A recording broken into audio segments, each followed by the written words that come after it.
Hey, good morning, Orlando. This is going to be a quick demo for your Starkiller by Korbanth. I just got this done yesterday. We're going to go in a little bit of reverse because I had done most of this video just now and then my phone cut out on me.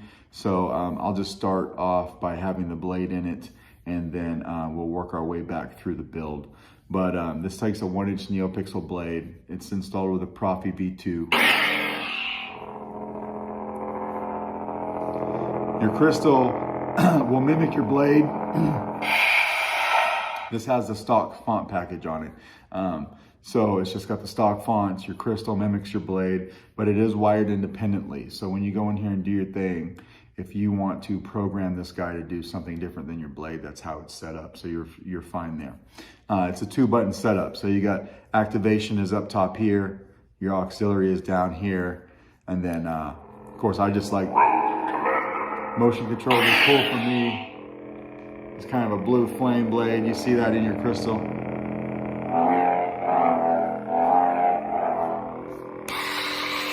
You got battle mode. So that means when you hit that saber, it initiates blade lock up until you pull away from it. It's a little bit easier to see that on a solid colored blade. Oh, that's mute.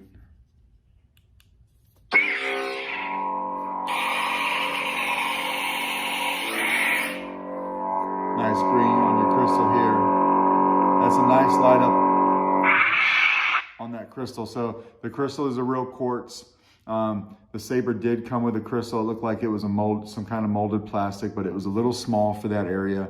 So I went ahead and I put a real quartz crystal in there, something that fit better into that space. It took up the entire space, and it was a little wider. So I hope that that's something that you like. You can see how it's lighting up.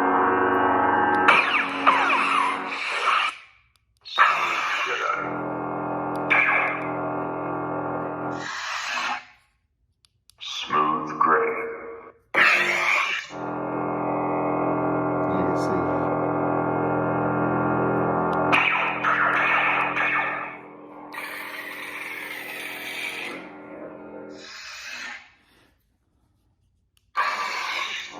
Now the way that I have these buttons set in here, it's a little bit weird on this control box because the wires for the main NeoPixel need to come past this control box. Obviously the two wires for the 2 wires for each switch, so 4 wires, they come in here and they all snake into the neck piece. When you want to use the actual activation switch, you just want to press it a little hard. It's not going to be one of these dainty presses. You just want to press it, right? But it works. Everything works fine. And then you could tap the activation to turn it off and tap it to turn it on as well.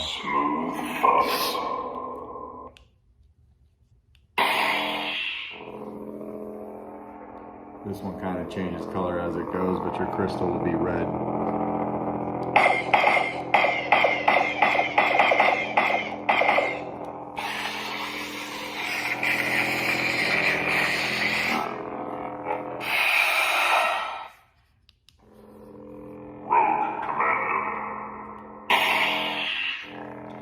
Although I don't particularly like the rainbow blade, it is a good representation of how your crystal lights up with the different colors. So we'll go through that. All right.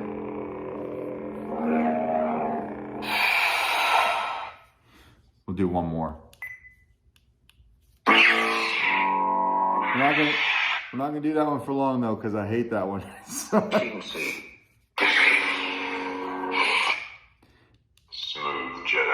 Here are your battery meter. So this is a brand new battery. This thing needs to be charged. I haven't put it on a charger yet, but you can see that this battery is probably just a little under halfway charged.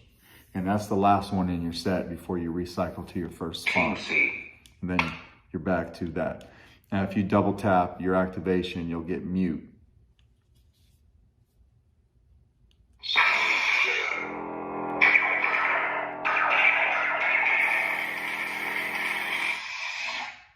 So we'll take the blade out. This, you've got 2 screws holding your button ears in. This top one is your blade retention, not the bottom one. So we want to loosen that guy up.